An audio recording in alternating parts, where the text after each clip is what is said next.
Mafiosos sem fronteiras. Limite é uma palavra que não existe. As máfias internacionais formam uma rede global de negócios ilícitos. As autoridades não descansam para inibir ações de criminosos em todo o mundo. Uma ampla operação antimáfia, iniciada em 8 países da União Europeia, teve como alvos mais de 100 supostos integrantes da máfia calabresa, a chamada 'Ndrangheta. A operação envolveu as polícias da Itália, Alemanha, Bélgica, Eslovênia, Espanha, França, Portugal e Romênia. É provavelmente a maior operação já realizada na Europa contra a máfia calabresa. Mais de 1.000 policiais foram envolvidos nas buscas na Alemanha e 1.400 na Itália. Tudo isso baseado em uma investigação belga. A operação buscava acusados pelos crimes de tráfico de drogas, lavagem de dinheiro, tráfico de armas, fraude e vários crimes fiscais. A 'Ndrangheta é uma organização criminosa estabelecida na região da Calábria, considerada a máfia mais rica e poderosa da Itália, com um raio de ação que alcança mais de 40 países. É provavelmente a maior operação já realizada na Europa contra a máfia calabresa.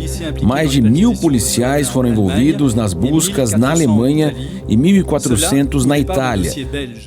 A calabresa é considerada por especialistas como máfia italiana mais poderosa, depois de ter ultrapassado a Cosa Nostra siciliana e a Camorra napolitana.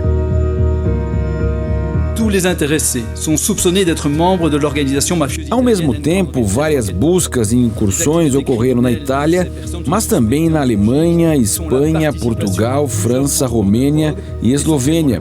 Mais uma vez, fica claro que investigações desta magnitude só podem ser realizadas por meio de intensa cooperação internacional.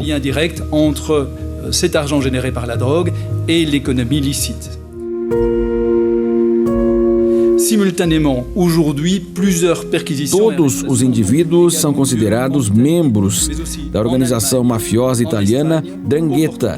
As atividades criminosas de que essas pessoas são suspeitas na Bélgica são a participação em vários carregamentos de drogas, principalmente cocaína, entre a América do Sul e a Europa Ocidental.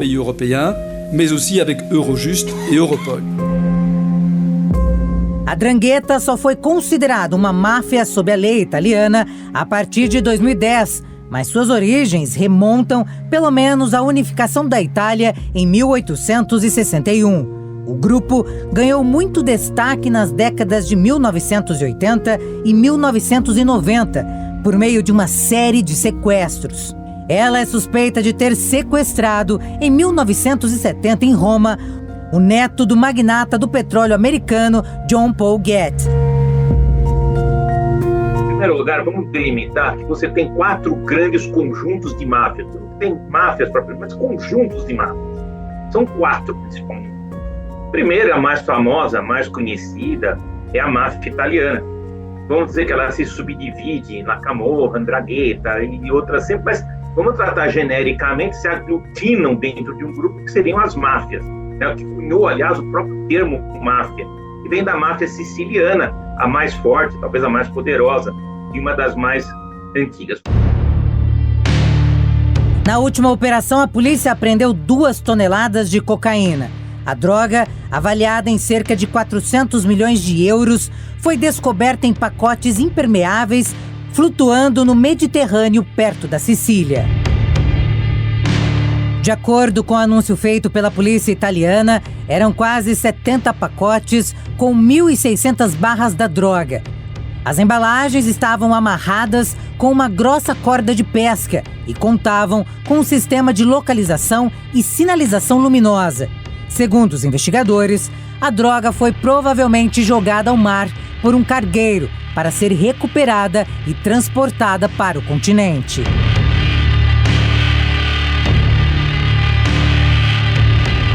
O tráfico de drogas na Europa é, em grande medida, controlado pela 'Ndrangheta. A Europol calcula que o mercado varejista anual de cocaína no velho continente represente entre 7,6 bilhões e 10,5 bilhões de euros. Segundo a justiça italiana, a organização reúne pelo menos 20 mil integrantes em todo o mundo. A máfia está presente nos 5 continentes. O narcotraficante italiano Rocco Morabito, considerado um dos 10 criminosos mais procurados do mundo, foi capturado em João Pessoa, na Paraíba.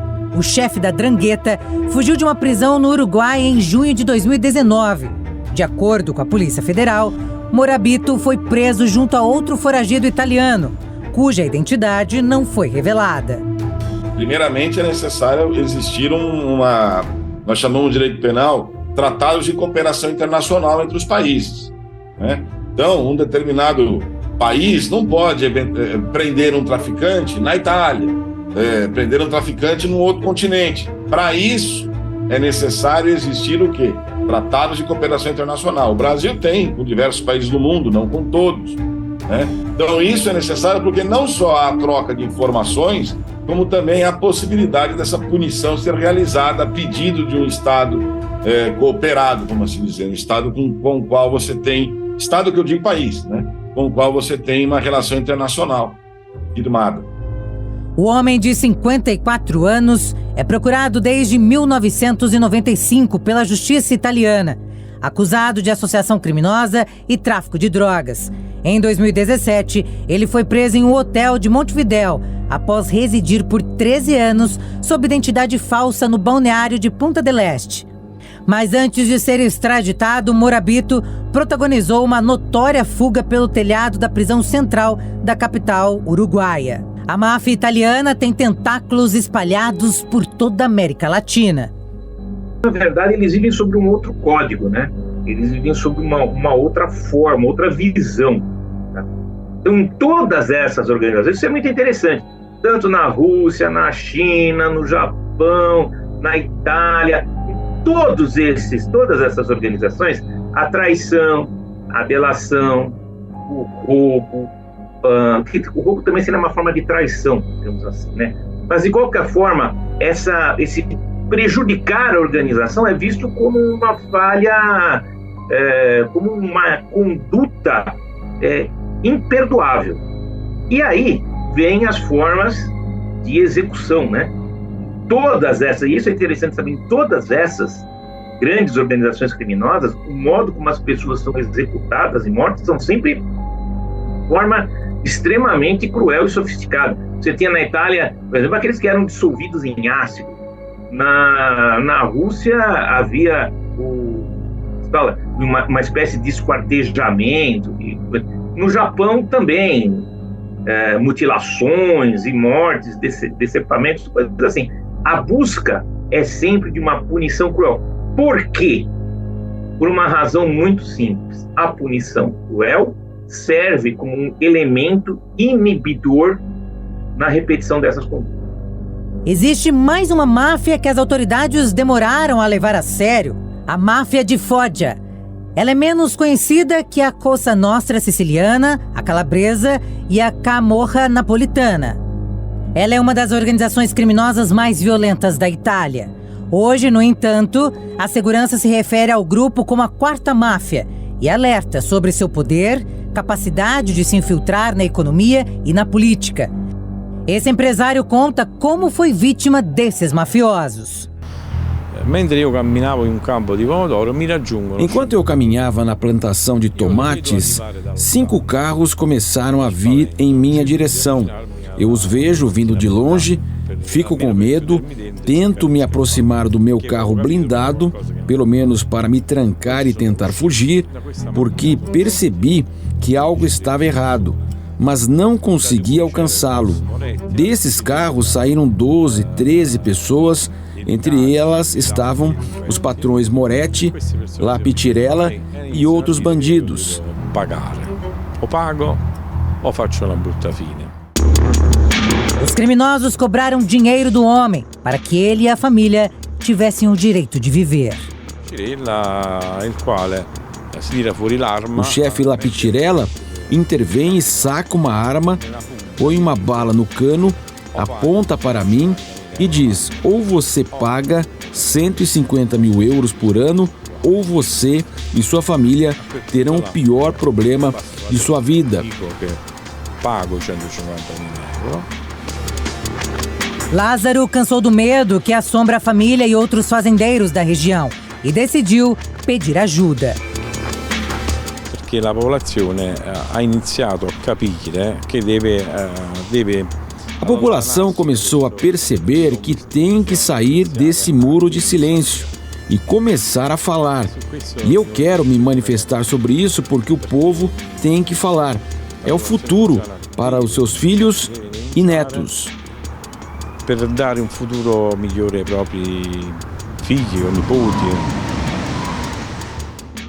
Pelo mundo, outros grupos atuam fortemente e são muito conhecidos, como, por exemplo, a máfia japonesa Yakuza.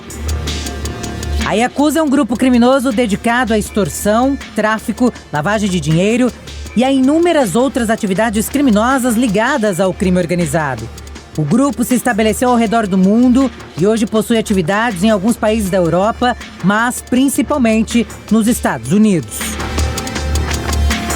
O crescimento dessas máfias, principalmente as europeias e as asiáticas, se deu juntamente com o crescimento do Estado.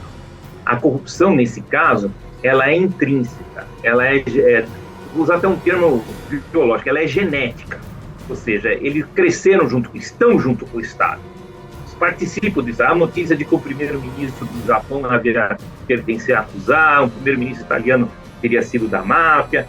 Você tem essas confluências, né? Essa situação. Então, é evidente que a corrupção sempre fez parte do processo do desenvolvimento dessas organizações criminosas. E na Rússia isso aconteceu a partir da fragmentação da União Soviética, quando se fragmentou na criação de vários países e cada país com a sua burocracia optou também por se fundir com organizações criminosas em nítido reflexo de corrupção. Um fato que chama atenção é que há anos, no Japão, a prótese para o dedo é uma alternativa para disfarçar um passado criminoso. Este ex-integrante da Yakuza teve que cortar seus dedos depois de passar vários anos na prisão por tráfico de drogas. A prática é o antigo código de honra para integrantes da máfia que quebram as regras ou que querem deixar a organização. Este ex-integrante da máfia também perdeu o dedo anelar após decidir por uma vida longe do crime. Era impossível trabalhar. No meu trabalho, eu preciso ir à casa dos meus clientes, conversar com eles. A primeira impressão é a mais importante. E quando você não tem 3 dedos, fica complicado para iniciar uma conversa. Eu estava assustando-os. Esta oficina, em uma rua tranquila de Tóquio, tem próteses de dedo feitas de resina, que custam cerca de $3.000. Até os pelos dos dedos são colocados nas próteses. E os resultados são impressionantes. Levamos alguns pedaços de cabelo do cliente. Com uma pinça, depois implantamos um por um no dedo falso. Em seguida, a prótese se parece exatamente como a original. A maior parte dos compradores é formada por vítimas de acidentes ou pessoas que nasceram com problemas congênitos. Mas cerca de 5% são ex-integrantes da Yakuza, que querem esconder as marcas do crime.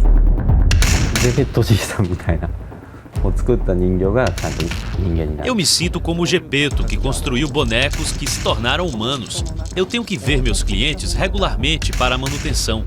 E às vezes fico espantado ao perceber que a prótese passou a fazer parte do seu corpo. O que eu construí ganhou vida. O crime organizado está em todos os lugares. Os líderes são importantes peças do jogo para agregar mais aliados e chegar nos 4 cantos do mundo. Este ano, um confronto deixou mais de 40 mortos em um presídio feminino, perto da capital hondurenha. Pelo menos 5 detentas ficaram feridas e foram transferidas para um hospital. O Ministério de Segurança declarou emergência no Centro Feminino de Adaptação Social, que comporta 900 detentas.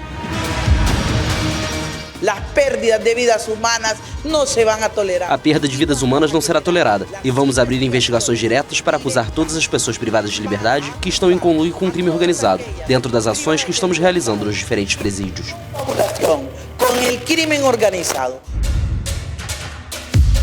Uma associação de familiares de presos relatou à imprensa local que as vítimas eram integrantes do grupo Mara Salvatrucha. Por isso, se suspeita que o ataque foi cometido por integrantes da gangue rival. Nesta lista de máfias pelo mundo, temos também a temida máfia russa. É talvez a mais perigosa. Teve origem na extinta União Soviética e agora possui influência em todo o planeta. Tem entre 100 mil a 500 mil pessoas. Eles estão envolvidos em crimes organizados em países como Israel, Hungria, Espanha, Canadá, Reino Unido, Estados Unidos e Rússia. Neste catálogo criminoso tem a máfia chinesa. A tríade consiste de muitas organizações criminosas que se baseiam na China, Malásia, Hong Kong, Taiwan, Singapura, entre outros países. O grupo está principalmente envolvido com roubos, assassinato por encomenda, tráfico de drogas, extorsão, falsificação de moeda chinesa, pirataria, além de outros delitos. Fora a máfia italiana, você tem também a máfia japonesa, que é a Yakuza. Também a Yakuza também tem o mesmo projeto. São várias máfias, na verdade você tem algumas famílias de mafiosos, dos Yakuzas, e podemos tratá-los genericamente como um fenômeno como a Yakuza. Você tem as tríades chinesas, são mais as que estão envolvidas também na Ásia, que tem também uma expansão, uma força muito grande. E, em quarto lugar, as mais recentes, as máfias russas, né, que ganharam muita força com o fim da União Soviética. Você tem essas quatro máfias e você tem o PCC. Tem um sentido completamente diferente. Qual é a diferença entre essas quatro grandes máfias e o PCC? É que todas estas máfias, elas são muito antigas, né? A máfia italiana, a Yakuza japonesa e a tríade chinesa, elas cresceram junto com o próprio Estado. Elas já existiam, por exemplo, antes do Estado italiano se formar como ele é hoje. Assim como a Yakuza também. A Yakuza tem raízes até medievais. A China, as tríades chinesas também, elas tiveram um aspecto político na própria criação, na existência do Estado chinês. Então, elas cresceram desta forma dentro do Estado. Elas começaram a se fundir com o próprio Estado. Ainda temos a máfia israelita, que atua em muitos países em atividades como venda de narcóticos, tráfico de drogas e prostituição. E a máfia sérvia, que opera em mais de 10 países, incluindo Alemanha, Estados Unidos, Reino Unido e França. E não podemos esquecer de falar da Nigéria, que também é um grupo mafioso. A máfia nigeriana, né? Esqueci o nome dela agora, mas a máfia nigeriana, ela tem um viés, às vezes, político, ideológico, que outras não têm, né? Mas, grosso modo, todas elas sobrevivem muito à custa de tráfico e exploração, às vezes, de jogo clandestino também. Então, as atividades não tem muita diferença das atividades de uma para outra. Claro que uma investe mais, umas têm um viés político maior, outras nem tanto, mas, no grosso, os crimes que elas praticam não são muito distantes. Em uma ampla e extensa operação contra as máfias, facções criminosas e cartéis, o trabalho é minucioso, porém longe de conseguir grandes resultados. Eu vejo duas armas principais, né, no bom sentido, para combatermos essas organizações criminosas. Uma é a inteligência policial, a polícia tem que estar na frente delas. E isso é algo que é muito complicado, não é qualquer polícia que consegue fazer isso de forma bem feita. E a outra, que também é complexa, mas na prática é a saída mais eficaz, é a asfixia econômica. É identificar aonde essas máfias, aonde essas organizações criminosas atuam economicamente falando e tentar ali diminuir os lucros, diminuir a entrada de dinheiro, né, nos cofres dessas organizações. Essa é a principal maneira mesmo, é a asfixia econômica. Por quê? Não adianta você combater violência com mais violência. Ah, é necessário? Eventualmente sim, mas você hoje combate com violência, diminui ali, acha enfim, prende lá 15, 20 uma mesma facção criminosa. No outro dia, outros 15, 20 aparecem. Então, é claro que a força repressora é importante, mas a inteligência é mais importante, no meu modesto sentido, pelo menos. A passos largos, os criminosos avançam e comandam grandes esquemas. Quando não, estão infiltrados e articulam frentes políticas. O mundo é dominado por um poder longe de deixar o trono.